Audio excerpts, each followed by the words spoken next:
Hi everyone, I'm Hasan Bhuiyan, founder of Hasan Tech Bengali. Adobe Photoshop এর আরো একটি নতুন টিউটোরিয়াল নিয়ে আপনাদের সামনে হাজির হয়ে গেলাম। আপনারা দেখতে পাচ্ছেন যে আমার সামনে একটি ছবি আছে। ছবিটা আমরা Adobe Photoshop এ নিচ্ছি। এই ছবিটার মাথা বা ঘাড় কিন্তু বাঁকা রয়েছে, বাঁকা বা তেরা। আমরা যেটাই বলেন এই ঘাড় বা মাথা কিভাবে বাঁকা থেকে সোজা করা যায় এই প্রসেসটাই আমরা দেখাবো।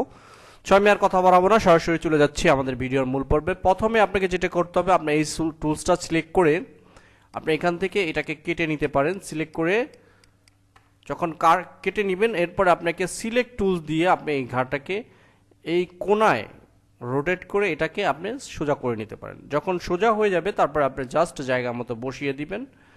বসিয়ে দেওয়ার পরে আপনাকে যেটা করতে হবে, আপনি এই যে খালি জায়গাটা ফ্লাপ করে দিলে কিন্তু হয়ে যাচ্ছে। সো খালি জায়গাটা কিভাবে ফ্লাপ করবেন, এই জন্য আপনি এই টুলসটাকে ব্যবহার করতে পারেন। এই যে ক্লোন স্টাম্প টুলস ব্যবহার করে আপনি যে কোনো জায়গাটাকে সিলেক্ট করে ওইখানে ভরে দিতে পারেন। সো এটা কিভাবে সম্ভব, এটা হচ্ছে কিবোর্ড থেকে আপনাকে অল্টার বাটন প্রেস করে মাউস দিয়ে একটা ক্লিক দিতে হবে। ক্লিক দেওয়ার পরে আপনার এই জায়গাটা কপি হয়ে এখানে চলে যাবে।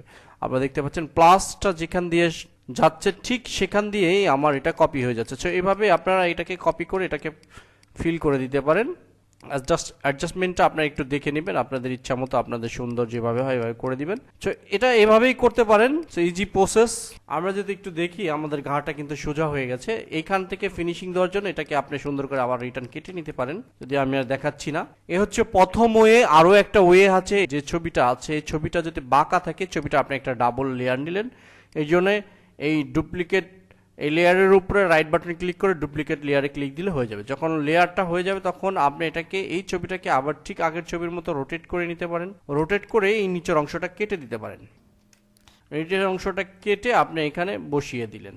যখন ছবিটা সোজা হয়ে যাবে, এরপর আপনি দুইটা লেয়ার অ্যাডজাস্টমেন্ট করে দিতে পারেন। দুইটা লেয়ার যখন অ্যাডজাস্টমেন্ট হয়ে যাবে, ঠিক আপনার সামনে এরকম একটা বাড়তি অংশ থাকবে। এই বাড়তি অংশটাকে আপনি এই টুলসটা দিয়ে সিলেক্ট করে কেটে দিতে পারেন।